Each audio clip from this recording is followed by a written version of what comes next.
पण या 3-4 महिन्याचा फरक असतो तेव्हा वाटतं खरं ते झालंय की काय अशा प्रकारची शंका माझ्या मनामध्ये येते. आणि हे एकदाच नाही तर जेव्हा वारंवार होतं तेव्हा तर अधिक ते भावतं. मला आठवतं की जळगावला होतो नितेशजी आणि 50 रिक्षांचं वाटप झालं होतं. तिथल्या जनता सहकारी बँकेने पिंक रिक्षा लावल्या होत्या आणि मी तिथनं तुम्हाला व्हॉट्सअपला तुम्हाला आणि मनीषला पाठवलं होतं की असं आपण करूया.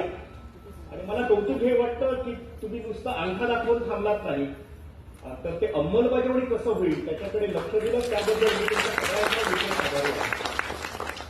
आपण 6-7 महिने अनेक विषयात बोलत असताना आपण नेहमी असं म्हणत होतो की अंतिम घटकापर्यंत आपल्याला पोचायचं आहे.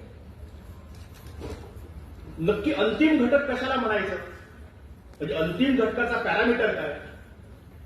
मला असं वाटतं महात्मा गांधीने तो अंतिम घटकाचा पॅरामीटर सांगितलं. महात्मा गांधींना कोणीतरी एकदा